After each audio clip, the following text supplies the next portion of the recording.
Everyone found a friend for yourself? Awesome. So let's go ahead and get started. Welcome to our Team Up to Eradicate Fear session. This is going to be an interactive workshop. So as I mentioned, if you're sitting by yourself at your table, you probably want to self-organize into a different group. And I will be using a couple of things in this session just to make sure that we all stay on track with the exercises. So one of them would be this sign. Anybody knows what that means? If I'm not talking and I'm raising my hand, what does it mean? Be quiet. Yeah, so the first person who is seeing me or somebody else doing the same thing, just repeat after them. So if you were talking and then you see me doing that, then you just stop talking and raise your hand. And that's how the entire room will get quiet. Another thing, if it gets really noisy and everybody is ignoring me and not hearing me, I'm going to use something else. I'm going to do this. So that's another signal for you that, hey, it's time to get back to our session and keep going. Okay? So with that, our first exercise would be actually getting to know each other. And for that, you're going to turn around to your neighbor at your table, and you're going to ask them 3 questions. So one is, what is your name? What is your role? And because this is a session about fear and psychological safety, the third question you're going to ask, what do you know already about psychological safety? Okay? And we're going to take 2 minutes for that. Go.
One more minute.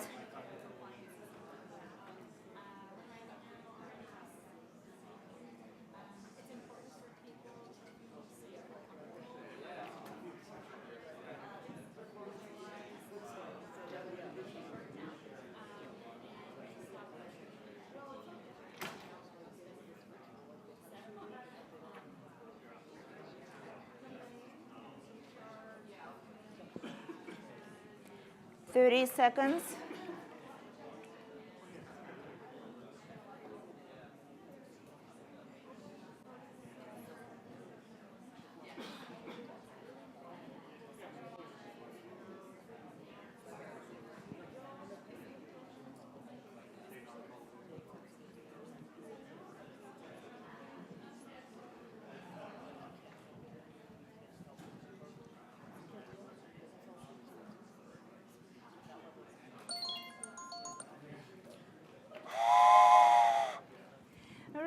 So now you know a little bit about yourself, and I think it's time to introduce me. And yeah, that's me. My name is Dana Pulaeva. I'm an Agile Coaching trainer, and I work for all these beautiful companies up until September of this year, where I decided to face my own fears and start my own independent consulting practice. And that's what I'm doing right now. And I'm focused on bringing Agile games to organizations and helping people talk about serious stuff in the fun way. And the game we're going to play today is based on true stories. Stories organizations that were trying to do or are doing Agile transformations or DevOps and transformations. And they were facing this very big impediment. And anyone wants to take a guess what that biggest impediment is for them? Yeah, you guessed it. It's fear in the workplace. Okay, so different kind of fears. And that's what's really stopping them from embracing change, from doing something creative, because it's stopping them and preventing them from doing anything that's new, anything that they haven't tried before. And that's what we're going to explore in this workshop. So we're going to take a journey from the culture of fear to the culture of fearless workplace. And we'll look at the different symptoms and impact of fear in organizations. We will play a fear in workplace game. That's what you have on your tables. We will look at the role of psychological safety that it has for our teams and our companies. And finally, we'll look at the safety enhancers that you can use yourself, and you can have your team use them, and also your leadership can apply those safety enhancers. And one thing I wanted to mention is that as we go through all these different exercises, you need to keep in mind one thing. It's okay to pass. If you're not comfortable, if you feel like, oh, this is weird, I don't want to be part of it, that I'm uncomfortable, being an observer is totally cool. You're also going to learn from that. It's more fun to be a participant, but just keep that in mind. To be an observer is absolutely fine. So let's look at some of the symptoms of fear in organization. Risk avoidance. Have you ever had those meetings that were very important, so you had to run a pre-meeting before that meeting? Yeah. Right? Because we don't want to take risk. We want to make sure that everything is super fine up to the final detail. What about this one? Success theater. It's when your project is not doing so well, but you report the green status to the upper management. Blaming and finger pointing. We need to have a sign-off on this. Why? Because if something goes wrong, we want to know who to blame, right? Gossips and rumors. Conflict avoidance, when we're not trying anything that's different from everybody else is saying. So if your team is saying we need to go to the right, but you think that we need to go to the left, you don't want to say anything against what the team is saying, so you're kind of trying to avoid conflicts and play it safe. So think about your own organizations, or organization that you worked with.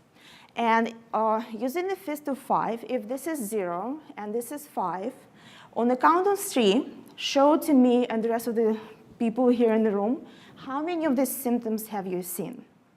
1, 2, 3. Okay. So almost everyone between 3 and 5, right? And the news is that you're not alone. That's unfortunately the current state, and even in DevOps transformation and DevOps adoption, this shows up a lot. And the reason why I'm bringing it up, because I like data, and you've not seen anything here on purpose, because I took the information from the State of DevOps report in 2018 and put it in the nice chart so you can actually see the difference. So the line on the bottom is the red line that's representing the responses of the team to the same questions that were related to different penetration level of practices in DevOps space. How the team thought that those practices are implemented in the organization. So the yellowish kind of line, that's how the management responded. And the green line, that's the C-level executives. And so what's interesting is that there is on average 58% gap between what teams on the ground see and what C-level executives get to know about. This is my favorite one, 97%. Incident responses are automated. So C-level is saying that we're 90% there, and teams know that that's not the case. So in the situations like that, when teams are not even feeling comfortable about reporting the true state of where things are, do you think they're going to be open to report a failure or maybe something that's very ambiguous and they're not sure but may lead to something dramatic? No. Right? And so that's why when we talk about fear, one of the things I wanted to mention, Ron Westrom. How many of you have heard about Ron Westrom's classification of organizational culture? Okay, so he divides organizational culture into 3 groups. So one being pathological culture or culture affected by fear. The second one being bureaucratic culture, and third one is a generative culture. So when something doesn't go right in the pathological culture, the natural response is shoot the messenger. So it's all about encapsulating, suppressing that information so no one hears about that, and we don't want that person who brought out the bad news to interact with anybody. And we want to scare people into not ever mentioning anything like that next time. In the bureaucratic culture, it is about fixing things, but still protecting the image that things are going wrong, going well in this department that I'm overseeing. So it's all about minimizing the impact of the bad news and doing the local fix. So there is no interest in sharing the information with the rest of the organization or learning from it. It's all about, let me protect the image of my own little department. So things are great, don't share it with anyone. And it's only in generative culture there is an interest in the system view, in learning from failure, in sharing that information, and in general, experimenting. So what's interesting is that Agile and DevOps thrive in the generative culture. And they can cause fear and rejection and more issues in the fear-based culture or in the bureaucratic culture. So that's one way how fear affects organizations. It cripples information flow. The second part is, I'm sure you've heard this one, right? Fear is an innovation killer. Okay, so why? And it goes back to basic brain science. There's a part of our brain that's also called the primitive brain, or amygdala. And that part of the brain is responsible for keeping us safe. So it's continuously scanning the environment for any signs of danger. And what's interesting that it perceives equally unsafe, the real physical danger, and perceived psychological threat. And if it identifies a signal of danger, it's taken over control of our brain. It shuts off the part of the brain that's responsible for creative thinking, for innovation, for any kind of collaborative effort. That's not important. Safety is the most important in that time. And so that effect on us is called amygdala hijack. And many of you might have heard about fight, flight, or freeze responses. So that's how we respond in the state of fear, right? And so what does it mean for organizations? This is how fight or freeze responses look for organizations. So imagine someone who is, we call them brilliant jerks. So people who are very domineering, they're interrupting others, they're the best ones out there, they know everything, and they don't care about other people's opinion. So they're acting from the fear response, but their response is fight. And then the freeze response shows up as disengagement.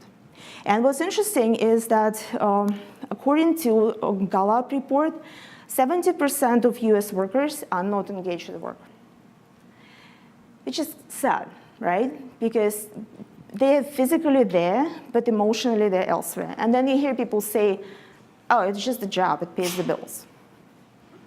How innovative can you be? How creative can you be if that's all you think?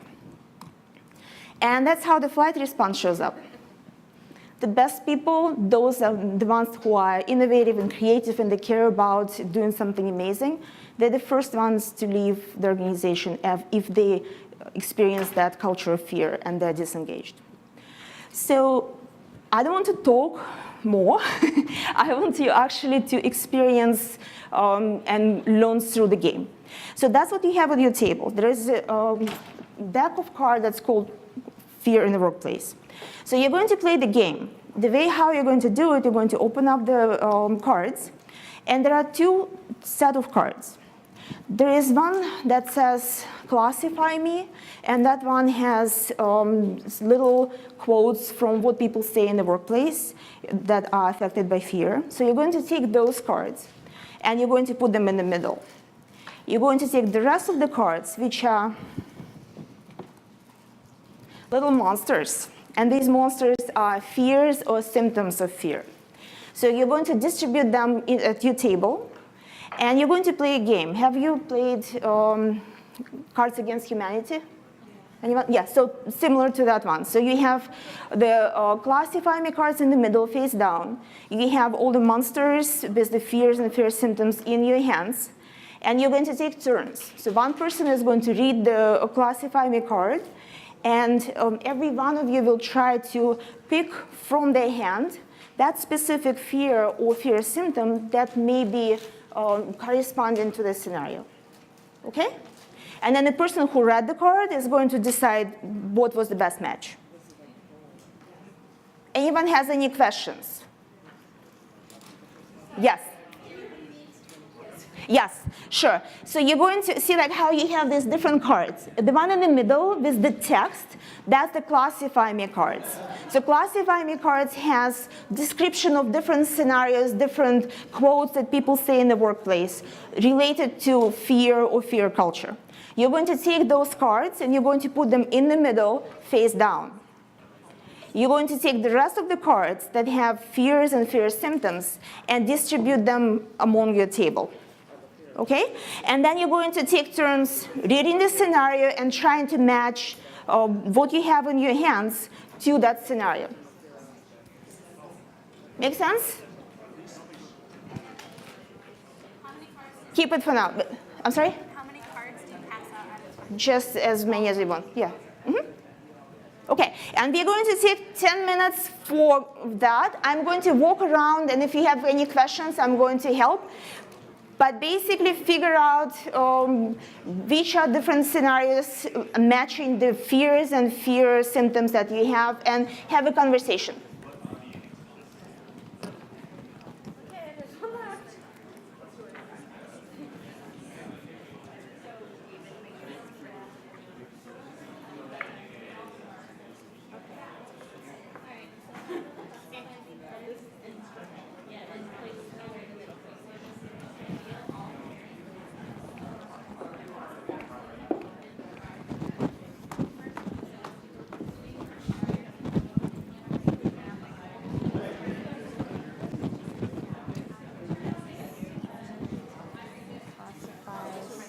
Yeah, you just put them in the middle.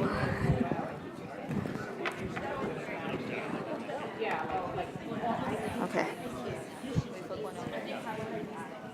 So any questions? Kind of concept is cards against humanity. So Jennifer would flip the card and then read it, and then everyone choose a card to represent that. Yes. So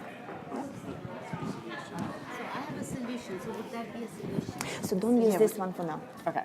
Oh, don't use these ones. So you're using these cards. Oh, okay. So classify me and then these ones. Oh, they're all in there. Okay, so we have to separate them out? Okay. So not use these. No, these ones for now.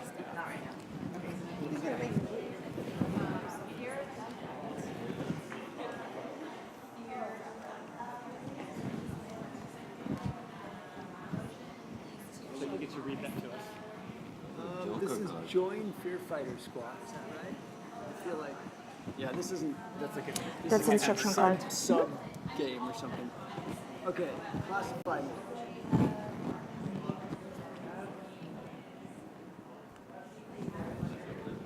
Any questions? Any questions? Good. And then, do I give them that, or do I put them to the side? Okay. Any So questions? then, I guess you would go next. Winner. That was yours. So you Get points, or you get the okay? Which card do I keep? Both of them. Okay, that's easier. Okay. Why do you need a $150 contract? Why aren't you developing your people? Any questions? So we get to We're, find. we're just like, yeah, we separated and we took this card and figure out which ones go with it. Is that what we're supposed to do? Right, so or- these ones will go in the middle. Okay, so you're flipping these ones, and then you're giving these ones to each other. Okay, and so now you're looking at one scenario, and you're trying to match from your Oh, which fear cards it is? which fear it might be. Okay, all right, okay. All right, thank you. Okay, yeah, I know we were trying to figure it out. Yeah, that's fine. And it's easier when you're in a bigger group because then Yeah. yeah, that's okay. it's merged and got carved out. What have I tried to help the teams? I almost tried. Change.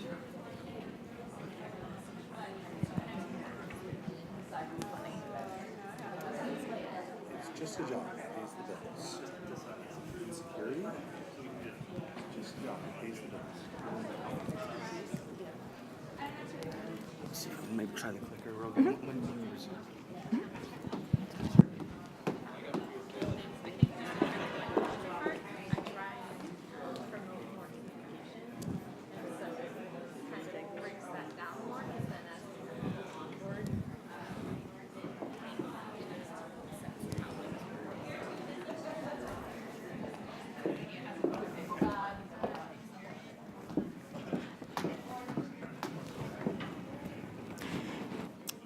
We'll try again if it doesn't work. It's okay.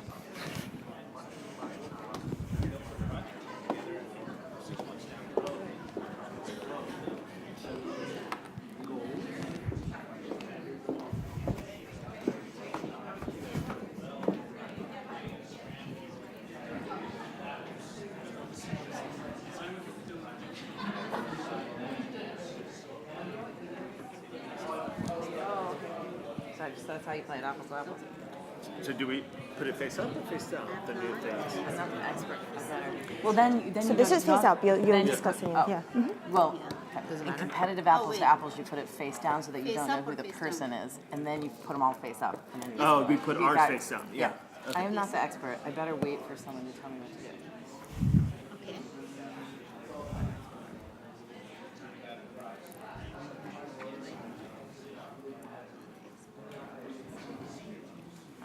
I got it. Yeah. Any questions? I just wanted to make sure we're doing right things. So, we had all these class by make cards, and then is that Yes. So the original idea was that you will have all of them face down, and you'll take one at a time, and then you'll try match based on what you have in your hands to the card that you're reading. Can it be more than one card? Absolutely, absolutely, yeah. And again, experiment with it. If this is the way that works better for you.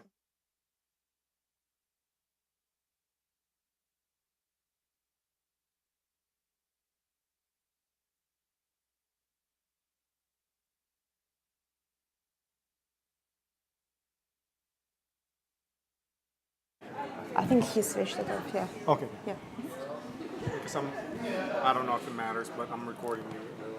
that's okay.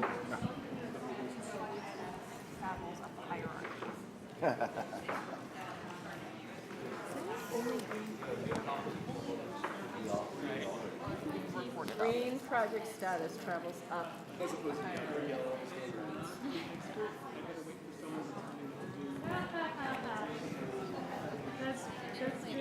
Really bad card. No, that's a total insecurity. And or they're lazy and don't want to do extra work that it's going to entail. No dry. wait for someone to tell me what to do? I wish I had a smart aleck remark. Maybe that's what the joke is. Fear of overfunctioning. How do we use a Joker card? You write your own fear. You write your own fear on the Joker card. Yeah. Okay.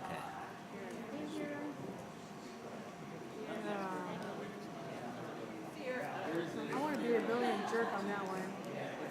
I want to be a billion jerk on that one. That's just an excuse. Because you don't want to do the work. That's interesting. Yes, it might be. Yeah. It might be.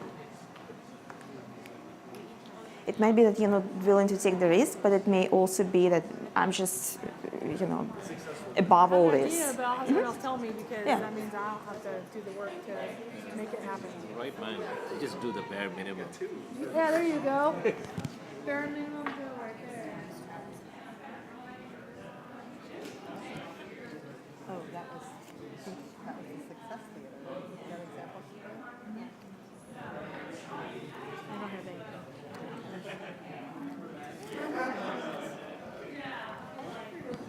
I need to just preface, you're working with a lot of engineers. They're very quiet. So they never afraid to give their opinion or tell you what they want. So when they're quiet, really it's hard to make change if you can't get up close and all their feelings. So I think fear of expressing opinions.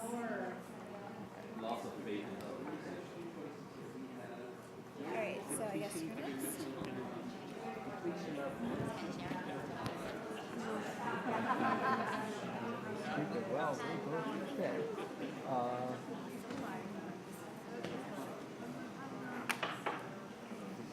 And just Well, talk I about why you it's think it directed that way. more, You know, it's directed more at me as opposed to them being bad.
Okay, time's up.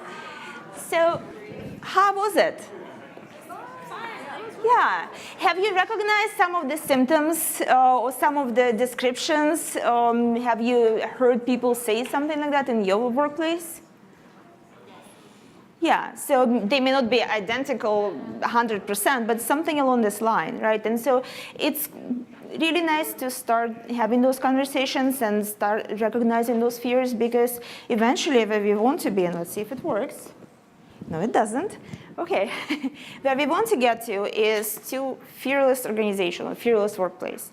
And if you haven't read this book, because it actually just came out, I highly recommend picking up a copy. This is by Amy Edmondson, who is known for her work in the psychological safety space. So he has tons of case studies and examples and very interesting techniques to help move from culture of fear to the culture of psychological safety and the fearless workplace. And I really like her definition of psychological safety, which is a culture that exists where people feel that the workplace is an environment where they can speak up, offer ideas, ask questions without fear, right? And I have good news and bad news for you. So bad news is that fear is just like a disease. It travels, right? So when you see one part of your organization being affected by fear, you see how it all spreads. And the good news is that actually there is something you can do about it. And I like this quote by Harriet Lerner, who is a PhD focused on the fear. How you manage your own fear will either calm things down or further rev things up.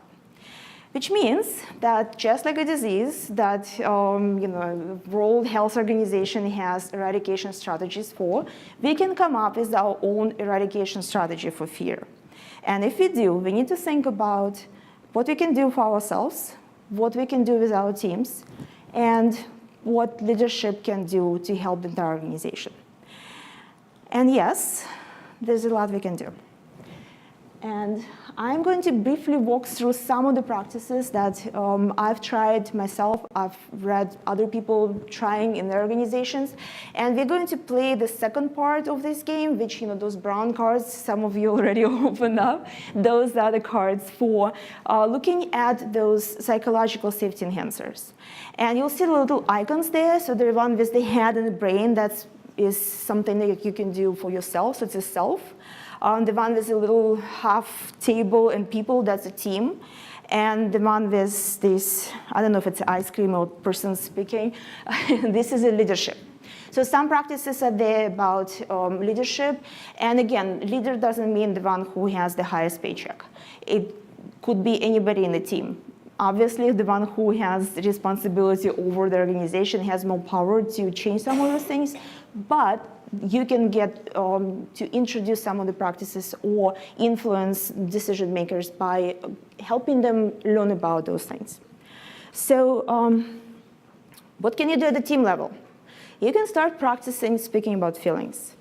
And I know it's hard, especially for someone who is an introvert or someone who is coming from the very technical background. Speaking about feelings is very difficult. But when you start having those conversations, where you get to is that your team is becoming more comfortable expressing their needs, their feelings, and becoming more open. So some of the tools that I really like using with the teams, this very simple one that's called happiness histogram. So literally just asking people to rate on the scale from 1 to 5 how happy they feel about this project or a last sprint or whatever other question you want to put. And it's, again, you're not going to decipher their handwriting, so it's just a number, right? And then you're putting it on the flip chart like this, just arranging. And this gives you a feel for how do we feel about something as a team. Very simple one. The second one is about using different props and tools to help people with vocabulary, right? And so one of those tools is the feelings card, which basically has these funny faces that have different emotions. And again, it's just a way for teams to pick up the card and say, hey, this is how I feel right now. And it's easier than try to find the right word, the right expression. It's kind of easy to align with the picture because it's a metaphor for your feeling. So that's the second tool. And then the third one, which is my favorite, it's called story cubes. And if you haven't seen the story cubes, they're just little dice with images on them. They originally were created for just creating stories with kids, but they're used a lot in the Agile space. And again, the way how you do it, you ask the team to roll the dice and pick the image that represents how they feel about the last sprint, today, your future iteration, whatever that question is. Again, it's much easier to find the image. And there's some funny images. There are some guys experimenting, there's someone is reading a book, there's someone is shaking. So all of those, it's helpful to give that vocabulary to the team.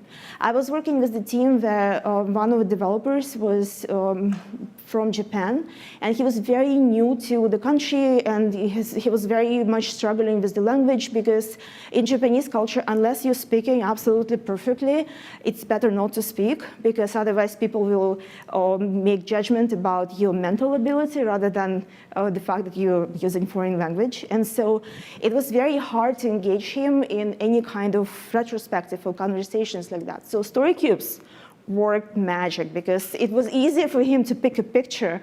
And I remember he just picked a picture of fire representing how he feels about the last sprint. And we can start from there, right? So that's a good way to introduce feelings in the conversation. Another practice that is helpful for introducing or strengthening the psychological safety in the team is increasing conversation frequency. So the more we spend time with our team members, the safer we're going to feel with them, and it's going to be easier for us to bring up some issues. So what you're seeing right now, these are called personal maps. And the idea is that in the middle, you have the name of the person, and then around you have all the different questions, and you can design whatever questions you want to use for your purpose. I like using a mix of some questions related to family, I'm passionate about, my favorite vacation place, helping teams to learn about each other, not just as a coworker, but as a person. What are some of the interests? What are some of the commonalities? But also include questions about, on this project, you can expect from me X. With this team, I want to learn Y. I work the best when. The reason those questions are there, because as people are answering those questions, I'm building the ground for working agreements. And the way how I run this, people would interview each other, and I also ask them, when they're responding to those questions, come up with one answer that is exaggerated lie. And so when we finish with the first part, which is a pair interview, then they start doing the introduction. So the person, like if I interviewed you, then you're going to introduce me to the rest of the team. And so then the team is going to guess which response was a lie. It's like one truth and one lie, or whatever that is. So basically the idea is you want to introduce some fun. You want to introduce fun, you want to introduce a little bit of, hey, let's learn about each other as people, but also you're building the ground for how can we figure out, based on what's common and what's different between us, how can we work together? How can we build those working agreements or the team norms? And so this is an example of team norms that we created with the team based on the responses from those questions. What's interesting is that the working agreements or the team norms, they're not set in stone. It's not a practice, prescription that you get from your PMO office, nothing like that. This is what works for this team. And so when you meet again at the retrospective, it's helpful to reevaluate. Is this something that's still working for us? So with this team, that was the beginning, and then after some time, we came and we created something very different. And you'll notice that Own It made it from the beginning to the end, but then there were others that team didn't feel like they need them anymore. Because the whole idea of these practices is that you want to reinforce something that's not working. You want to emphasize that this is important, let's make sure that it works for us, and we remember about that. You can use those for check-in during a retrospective. That's another thing that we've done where we have 5 basic team norms, and this is the response from people, again, on a scale from 0 to 5, where do we feel we are in those team norms? And as you can see, meeting hygiene was something this team was struggling with. So retrospective, that's another practice that's super helpful for creating psychological safety, because again, the more we learn how to talk about things with each other, the more we bring up some challenges and try to solve them as a team, we develop a habit of doing it. So the very first version of these fear cards I actually used in the retrospective with the team, which was very interesting because we asked people to pick 5 fears that they observed in the team. It's like asking for friends, you know? So you don't have to admit that this is your fear. It's something you observe in the team. And then face down, gave it to facilitator, and then she shuffled. And then she arranged them in, you know, if this is a stronger, we're getting a lot of cards of this kind, then, you know, arranging it in that order. And so we could start discussion with the ones that had the most impact in this team. And if you have 7 people and 6 of them are pulling the same card, you know it's a problem, right? And the good thing about having some kind of playful cards is that it's externalizing your fears. It's no longer that personal and painful. It's a card. You can point to it. You can talk about it. You can have productive conversation. And it also gives you vocabulary, right? Because we can always talk about the same thing in so many different ways. It just doesn't sound as strong when the words are slightly different. But when you see depletion of emotional energy, 5 people picked it, you know it's a problem, right? Okay, what else can we do? Just like when someone is sick, we want to know if he has a high fever or is it getting better. So measuring team health and psychological safety. And this is one of the tools that I used based on, there is something that's called Spotify Squad Health Check. So I took that as the base, and then I added some more relevant things to our environment, and psychological safety was another thing that I added.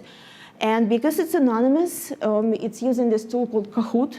So you're basically responding on your phone, so no one else seeing what you're responding. But there is a way to aggregate the results, and then you can show to the team aggregated information in all these categories. And then you can have a retrospective.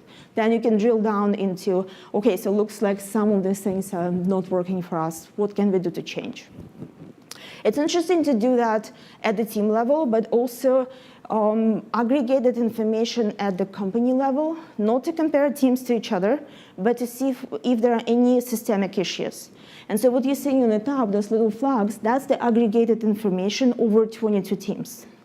So again, if 22 teams are saying that easy to release is red, you better do something, right? Because this is, again, it's not anybody's fault. This is something that teams are struggling with across the board. And for this specific organization, speed, external support, and easy to release were the biggest issues. So again, if you start talking about, hey, let's bring some fun, yeah, that's great, but fun is yellow. So maybe we first can focus on something that is really critical for the entire organization. So that's psychological safety. And now we move into something that leadership can do. And a couple of things that you'll see in those cards when you start playing, I have some references to the source of those ideas, so something that you can take a look and read up more about. And so what you're seeing here is based on that health check that you've seen on the previous slide, we looked at how can we get people engaged in a conversation and figuring out those red flags. How can we do something about it? What are some of the ideas? And so open space is one of the structure that enables that conversation and enables the free flow of ideas. And it's something that people call leader in every chair. So you have a circle, and everyone in the chair is equally important in a way that the contribution and ideas are equally valued. And so if you haven't used open space before, I encourage you to look up Harrison Owen is the one who have all the information on that. So design structure to enable input. So that's one of those things, open space. But another thing that leaders can do in an organization is to actually create those structures like maybe some sort of focus groups or organizations that are not formal teams, but they're cross-functional, so there are representatives from the different functional teams or from the different Scrum teams, from the different areas of organization that can tackle some of the issues that are specific to not just one team, but to the level of organization. So let's look at some other things. Respond productively, curiosity over blame. Again, that's something that a leader can do, and each and every one of us can do in our teams. So when something is going wrong, instead of blaming, reframe it to, hey, what was not working for you? So trying to find the root cause. And here's another example, that guy in the red pants, he's actually CTO of organizations. So instead of trying to find the blame and find who is at fault, he's there with everybody in the open space, trying to find a solution and hearing to what people have to say. So another interesting practice, go after things that suck. So what's not working? Hear from people, right? And so what we did here, you see this person over there asked Steve. So Steve was actually one of the leaders in the organization. And so we created this poster, which is totally anonymous. Whoever wants to put some questions for the next digital all hands. Steve was taking those questions and answering them for people. And some of the questions are like, hey, we need soap in the bathroom. Okay, great. That's probably not the most, not the biggest issue out there, but it's still something that is not helpful and creates an environment where people don't feel that, hey, if company can't pay for soap in the bathroom, then probably it's not the workplace for me. So some of the basic things that are just annoying, and that was the venue for looking at the different kind of issues that people were struggling with. That was one, but in the other ones that are there, WIP limits, or we talked too much about meeting schedules. So there were some different levels of issues that, again, leadership looked for as a feedback from the teams. What is not working? How can we make a difference? Okay, let's play again. So we're going to use those little stickers on your table. Look at the fear cards again, fears, the fear symptoms. And let's pick 3 fears, because we didn't have a lot of time to do that, but let's give it a try. So let's pick 3 fears that you feel among the people at your table are the most common to your organizations, okay? And then we will use those fears to try to find those safety enhancers that could be helpful in addressing those fears and fear symptoms. Okay, so first you selecting the fears, you dot voting, so every person has 3 votes. Then you're going to review the psychological safety tools. Just pick 3 fears, whichever way you want to pick them. The ones that you feel this group of people at your table experience the most or observe the most.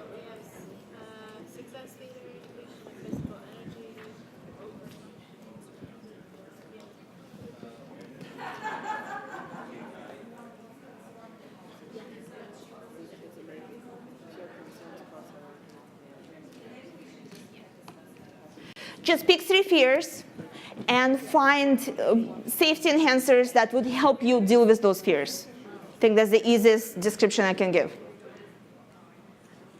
Is it still confusing? I see some tables already doing it. Some people are still confused. So raise the hand if you need help. Okay. So you pick the 3 fears. Now what you're going to do, you're going to look at those brown cards. The brown cards, they have psychological safety enhancers that are at the different levels. Some of them at the team level, some of them at the individual level, and some are at the leadership level. So you're going to talk at your table and figure out, based on what you heard so far, based on what you know, what can help solving that fear or making it less painful. Okay? Any other questions? So we're going to take 8 minutes. Do you need help? Good? Okay, so we're going to take 8 minutes.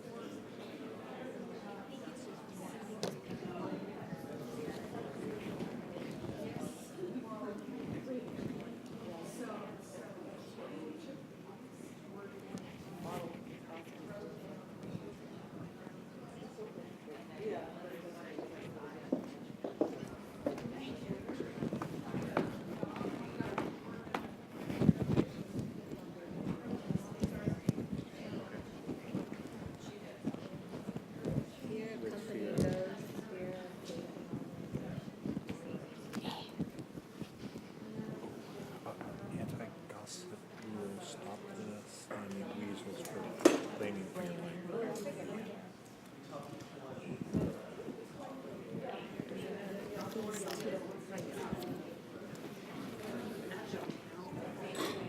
So pick 3 fears and then connect these with that. Yeah, find those that you think might be helpful.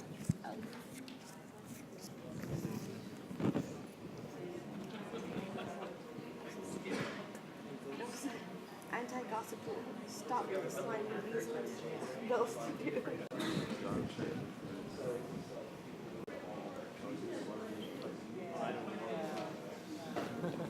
How many of these do we need?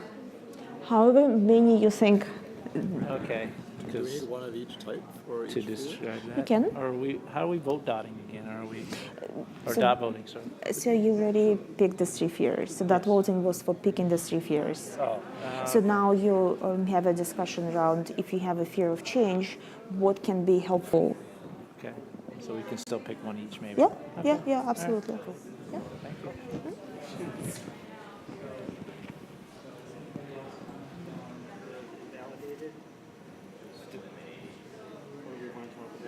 So 5 minutes per card, the whole cycle, or This is talking about it.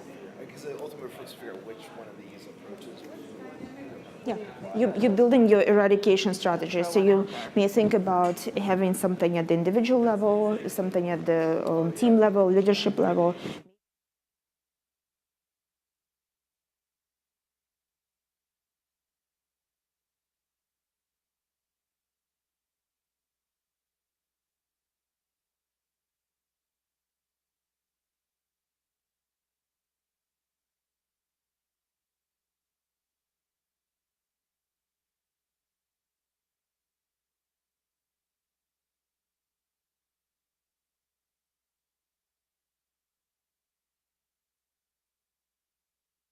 are from what we have, our contributions to how we might improve it? And have a discussion. Right. Yeah. Okay. So Yep. we don't need necessarily need Should we limit all of ourselves it. or edit ourselves, or can we just pile on like that? What you may want to think about, what can I apply first? If you have a lot of them, what can I start with? Right? What's the easiest one to start with? Just imagine this is a real situation, you have this. Simulate a workable Yes. approach. Yep, exactly. How are we doing? Right on our 3rd one. We're doing good. Okay.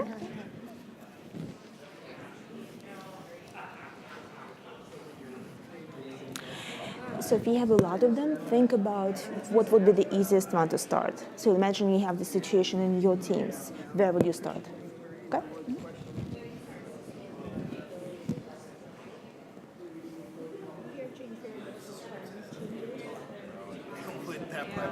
No, that probably is a more No, that's a possible self-one too. Oh, they're wrong. So we're supposed to choose one self, one team, and one leadership that would address this You fear? can choose a lot of them, whatever you feel is appropriate. Think about which one is the easiest one to start from. Okay. What can you do next? So it's really, imagine this is real, and you're trying to address a situation at your place. What's the easiest practice to start with? That you maybe need to get someone's buy-in, so it's more difficult. So you're creating your fear eradication strategy.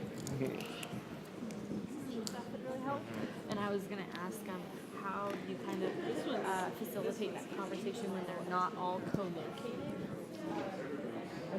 You know, remote is just fine.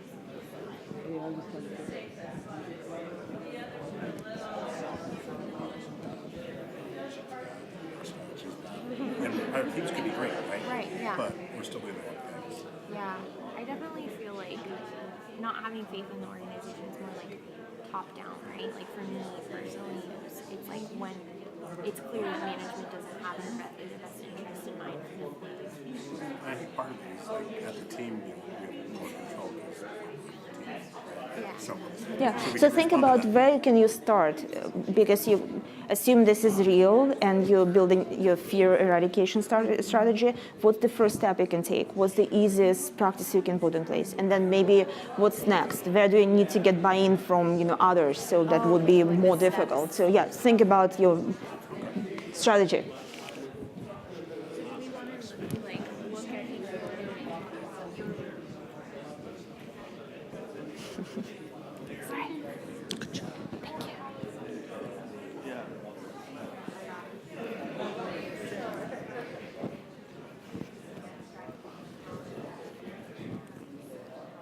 So let me ask you something.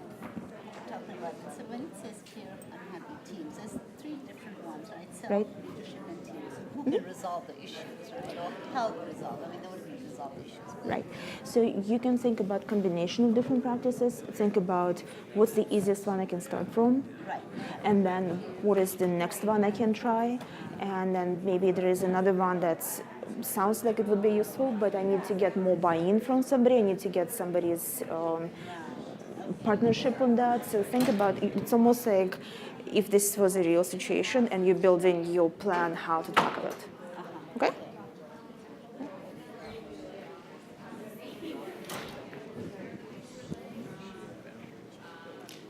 But yeah, that's why it's like I'm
Okay, so of course we just scratched the surface with this game.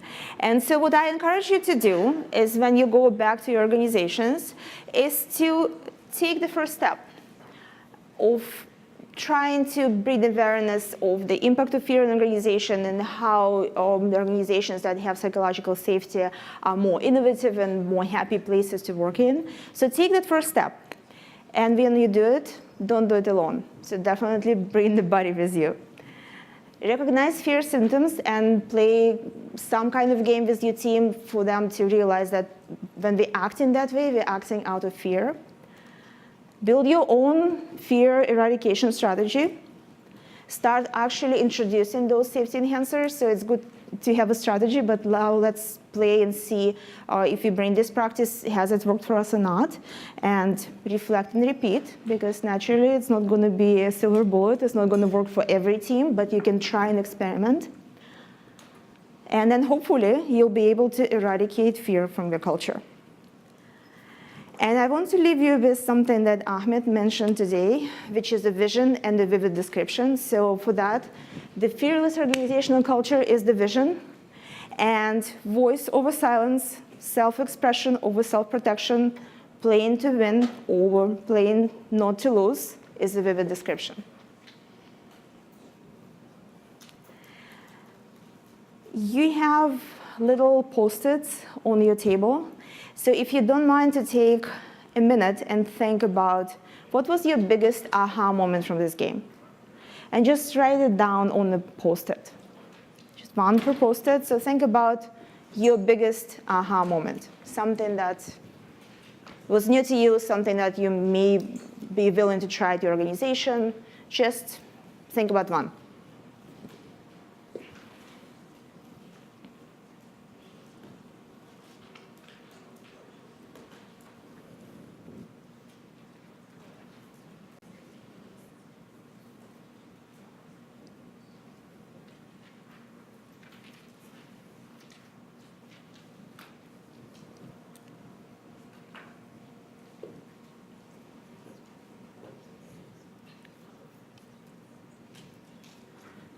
And if you notice that some of the cards, like the fear cards, are already actual cards, the safety enhancers are still the printouts, so it tells you I'm still working on that. So if you have any feedback, if you're interested in getting more information about the game, you can scan this barcode, and that will let you add yourself to the mailing list. So I will be sending more information as I get closer to the actual making those safety enhancers cards, the actual cards. Okay?